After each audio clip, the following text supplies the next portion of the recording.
Hi, this is Kristen Harrison. I'm here with LeafReport.com, and we are in Las Vegas, Nevada at Canalys Laboratories. And I'm here with Skip, the founder. Hi, Skip. Hello, good to have you guys here at Canalys Laboratories. My name is Skipper Kelp.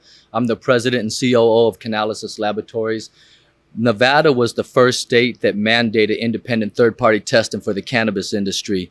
And we are one of the labs that got licensed, and we are ISO 17025 accredited.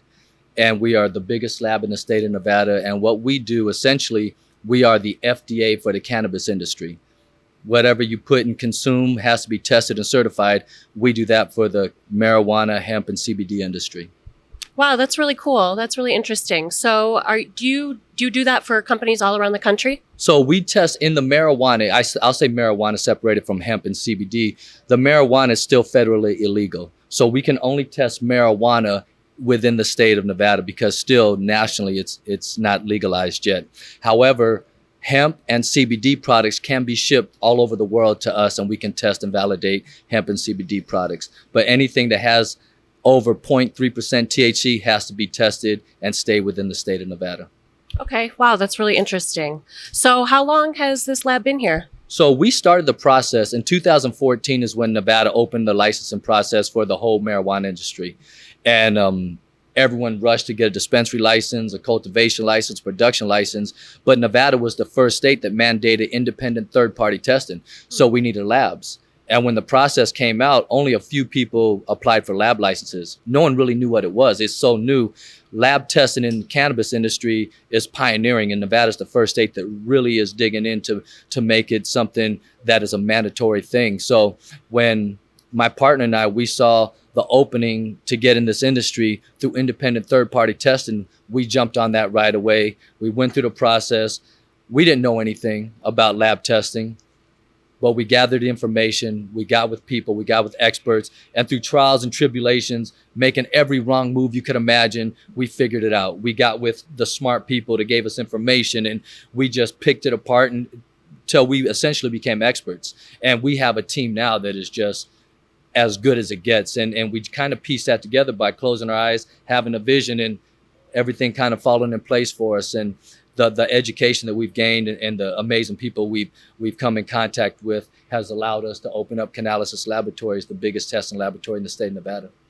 That's so cool. And I bet it was a really grueling process, but it seems like you guys have come so far and are really a pioneer at this. It was absolutely grueling, but it was so challenging. It was something that was so foreign to us that I don't think we knew better.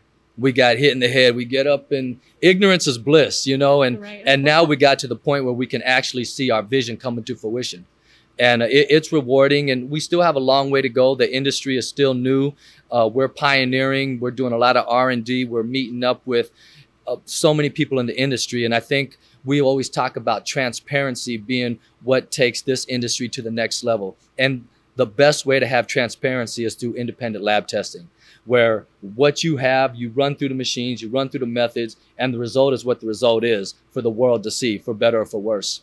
That's so important, and it's so great that you guys are doing that. It's really great. It's pretty cool. I'm very proud. So can you tell me a little bit, maybe just an overview of the kind of tests you perform here?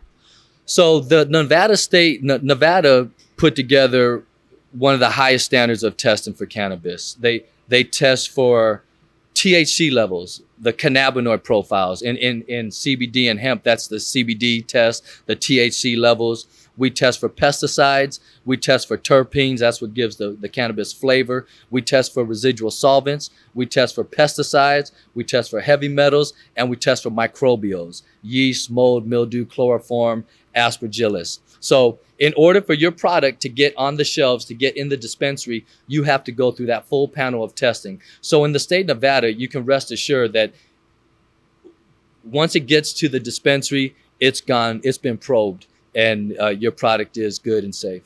That's really cool. That's really great.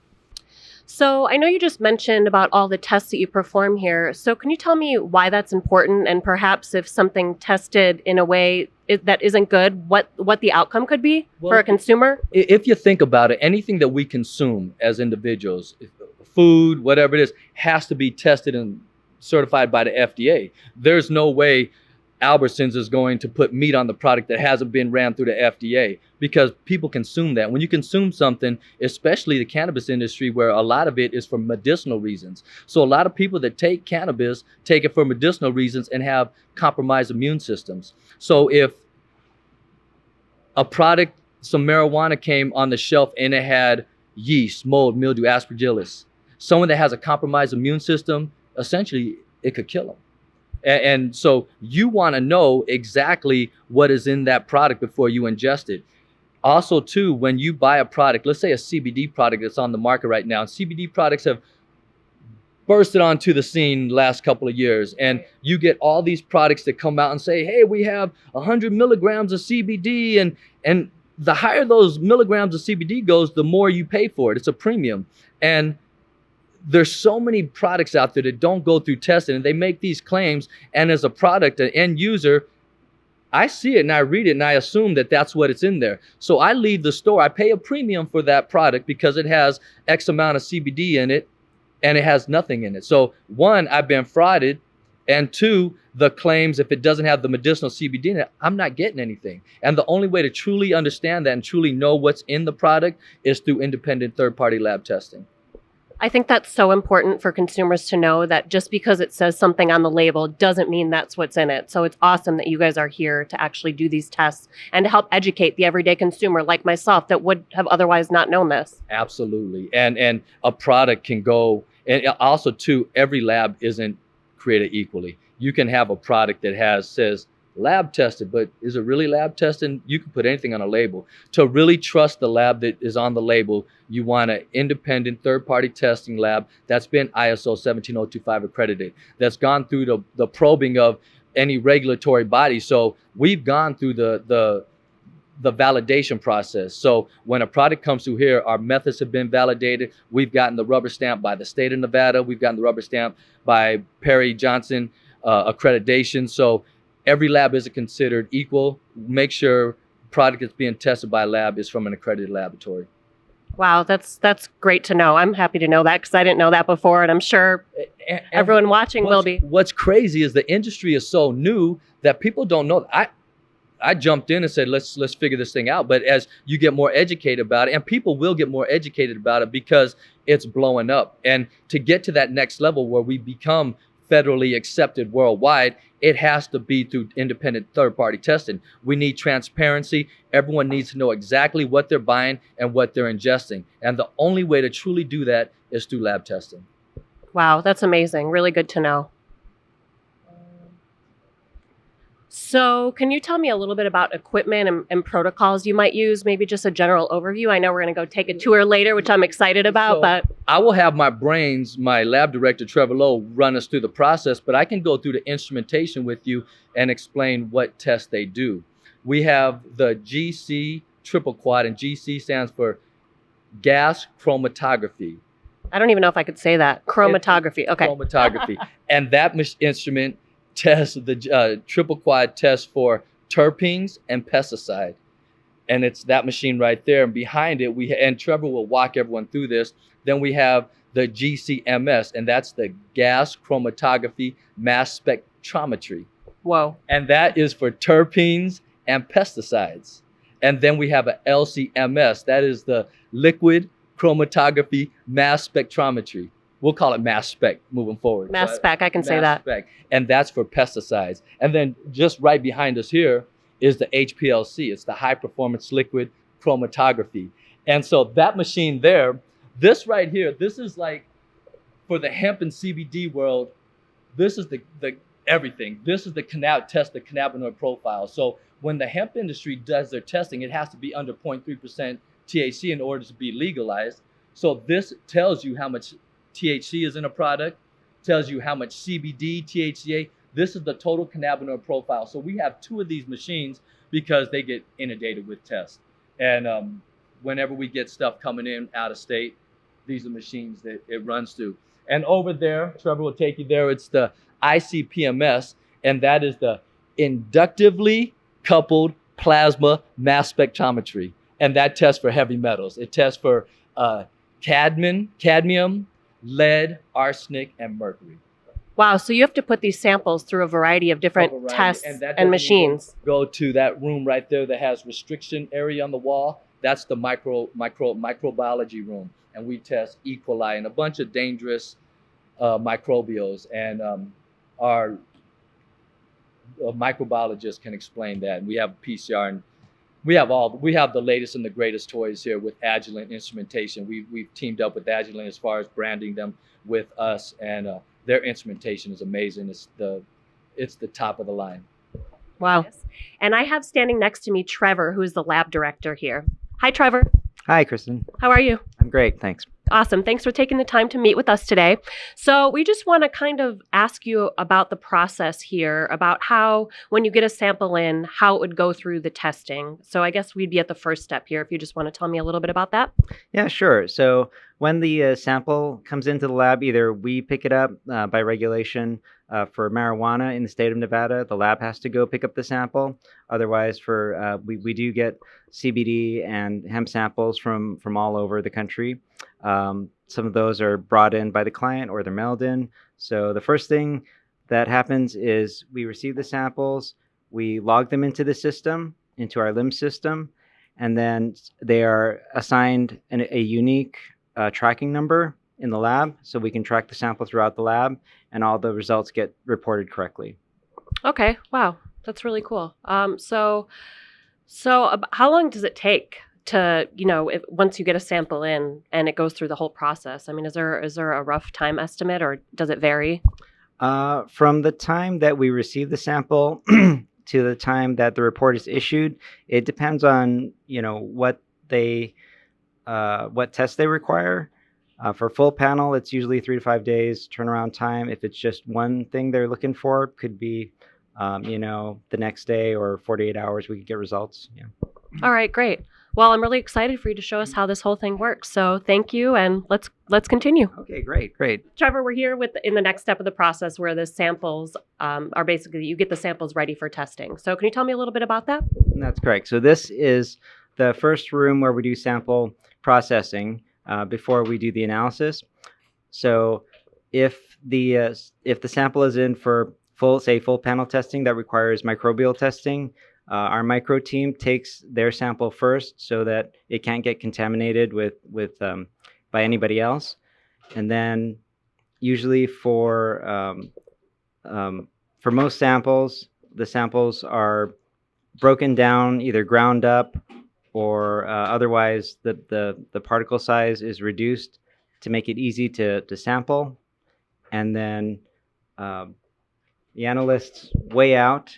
You can see behind me, there's 2 analysts here weighing out samples to do the analysis. Each sample, usually we request enough sample to do the number of tests that they require. So say for marijuana flower or hemp flower, full panel testing, we require 10 grams of sample, and that 10 grams is ground up and portioned out into each separate analysis. Okay. All right. So is that what all this stuff is right here? Yes. This area is where we're staging all of the sample that's ready to be weighed out for analysis. So we have plant material that's ground up here. We have tinctures that some samples don't require any particle size reduction. So tinctures and concentrates, there's no grinding or anything. We just analyze it as is. Okay, great. Thank you.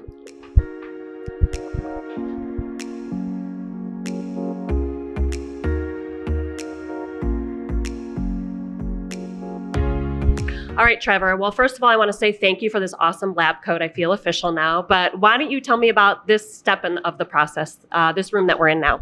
Okay, so some analysis require an extraction before they go on to the instrument for analysis. So this is our extraction room where the sample, after it's been weighed out, we add either a solvent for the GCs and LCs, or acid. We do an acid digestion for metals. It's all done in this room. And then after it's been extracted, then it goes to the instrumentation. You're wearing a lab coat because there's a lot of chemicals in here, so we just want to keep you safe. Okay, good to know. So everything you just said, can you explain that to me in a way that maybe I would understand? Okay, so yeah, certain elements that we're looking for, whether it's pesticides or cannabinoids, they require the addition of a solvent to extract them from the matrix, either from the flower or from the gummy or the whatever it is that we're testing. And then once it's pulled out with the solvent or the acid, then it can go onto the instrument, and then we can read it on the instrument. Okay, that makes sense. Awesome. Thank you. All right, Trevor. So why don't you tell me a little bit about this machine that's behind me? Okay, so this is our GC triple quad. That stands for gas chromatograph mass spectrometer, triple quad mass spectrometer. This instrument is used to analyze pesticides.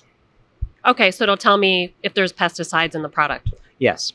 By and large, in the state of Nevada, they're mostly indoor grows, and we don't find a whole lot of pesticide contamination. Where we do see some pesticide contamination is usually on outdoor, like hemp grows. We do get hemp from all over the country, and we do see some pesticides on those. So chromatography itself has to do with the separation of analytes onto a column. So based on the different retention times, we can identify different pesticides. And pesticides are, it's an important for public health to know that the product you're consuming is free from pesticides. Yeah, I don't want to eat any pesticides. Who does? Mm-hmm. Correct. All right, Trevor, tell me about this machine. Okay, so this is our LC triple quad. That stands for liquid chromatography triple quad mass spectrometry. And this one also analyzes for pesticides. So the reason we have two different instruments is that some pesticides work better on this instrument, some work better on the GC triple quad. That's why we have both. So do you have to run the samples through both machines? Yes, we do. Yeah. Wow, all the samples? Yeah. So whatever for full panel pesticides and mycotoxins, they have to go through both. Yeah. So there's the same extraction, but one goes through the LC triple, and a portion of the sample goes through the GC triple. That's really good to see, though, that you're doing essentially two tests to see if there's any pesticides. That's great for consumers to know. Yes, we use the instrument that is optimized for those particular pesticides. Great, thank you. Good. All right, Trevor, I can't wait to hear the name of this machine. Okay, this is called an HSGC FID MSD, and it stands for Headspace Gas Chromatograph with Flame Ionization Detector with Mass Spectrometer Detector. Wow. So yeah, I know it's a mouthful. This particular instrument, this is one of those analyses that don't require a solvent extraction. So the sample is weighed directly into these Headspace vials. So this right here is the Headspace sampler, and it's basically sampling the airspace above the sample, and then that goes into the gas chromatograph that detects this is for terpene analysis. This is for terpenes and residual solvents. What's a residual solvent? Residual solvents are some concentrates and extracts made from hemp or marijuana or any kind of cannabis.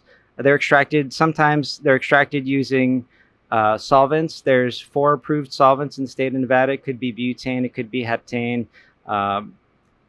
A lot of them are going toward non-solvent extraction using supercritical CO2, but a lot of extractions are still done with solvents. So we want to make sure there's no residual solvents left after the extraction, because those could be harmful to your health also. That would be good to know. Yes. And then the terpenes, these are determining the levels of different terpenes that are in a certain project, or how does that work? That's correct. So this will give us the terpene profile, and usually when you go into a dispensary, they'll list the top 3 terpenes, but we actually test for, I believe it's 22 different terpenes on this one, and they're all in different concentrations depending on the strain, depending on how it was extracted, and et cetera. Yeah. Wow, great. Thank you. All right, Trevor. So I'm assuming this machine is called Eve. Yeah, that's what we named the machine. We have two. This one's Eve and that one's Wally. I love it. All right. So what's the real name? This is called an HPLC. It stands for High Performance Liquid Chromatography, and these are the instruments that we do cannabinoid analysis or potency analysis. So if you want to know your THC content, your CBD content, this is the instrument that we would use. And almost every sample that comes into the lab requires it. So we have two of these instruments. Okay, so this is something I'd see on the label of a product, right? These different percentages. That's correct. Cannabinoids are the substances in cannabis that the THC causes the psychoactive effect. CBD is the non-psychoactive component of your cannabinoids, and but it's responsible for a lot of like health benefits. So people are very interested in knowing not only the THC content and the CBD content, but also minor cannabinoids like CBG and CBC, CBN. And there's a lot of products where like gummies or tinctures that are designed to have a specific ratio of CBD to THC. And we do a lot of testing to verify that the ratio is correct and that the gummy or the tincture or the brownie is dosed correctly. So if it says you're getting 10 milligrams per serving, you're actually getting 10 milligrams per serving. Well, that's great to know that there's a test for that. So you're making sure that what the label says is true, basically. That's correct. Okay, and how many different cannabinoids are there that you can test for? I believe we test for, I want to say 11 right now. Yeah, the state of Nevada only requires 4, but we test for a bunch of the minors also. Okay, all right, that's great. Because people, when they're purchasing a product, like you said, they might be looking for more of a certain cannabinoid for a certain reason. So this will make sure that those labels are right. That's correct. That's correct. And some people have, everyone has a different tolerance toward THC. So, what concentration works for one person might not work for another person. So you just have to kind of try it out yourself and know where your tolerance is. And then you would purchase based on the tested potency of that product. And that's great that you said that, the tested potency, to make sure that they actually have a third-party lab test done so that what they're saying is true. Yes, every product that you would find buy in a dispensary, a licensed dispensary here in Nevada, has been tested, and it will have the tested potency on there. All right, great. Thank you. All right, Trevor, I'm excited to hear what this machine's called. Okay, this is called our ICP-MS. It stands for Inductively Coupled Plasma Mass Spectrometer. And this is the instrument that we measure heavy metals on. So currently in the state of Nevada, they require analysis for 4 different heavy metals: arsenic, cadmium, lead, and mercury. It's crazy to think that these substances would be in CBD. Again, very rare that we would see heavy metal contamination. I've seen it mostly in some flour, but we've so far not detected any hazardous levels in CBD products so far. Okay, great. All right, so now we are in the microbiology room. I'm here with Nickel, the senior microbiologist here at Canalys Laboratories. How are you? I'm good. How are you? I'm good, thank you. So why don't you tell me a little bit about this machine right here? So this is a qPCR machine. It looks at genetic information in certain pathogens like Salmonella and E. coli and certain molds that could be harmful to humans. So we perform a genetic test on every sample that comes in. And then analyze it in real time on this machine. And the results are viewable, downloadable, and very easy to interpret. So you know if there's that pathogen in your sample or not. Wow, that's really interesting. So you can test all these samples for these harmful things that we wouldn't want to ingest anyways, right? Okay. And how quickly do you get these results on this machine? It takes about 2 hours to perform the entire test. We do an enrichment where if there is an organism that's damaged in the process that the cultivators use to sterilize or decontaminate, we rescue those organisms But other than that, the analysis takes about 2 hours. Okay, and if one of those pathogens or is found, then what happens?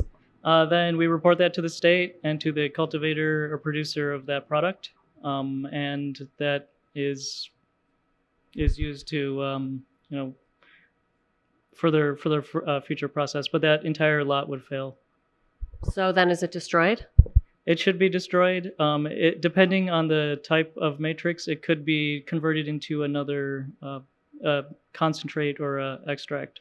They'd have to get permission from the state to do that.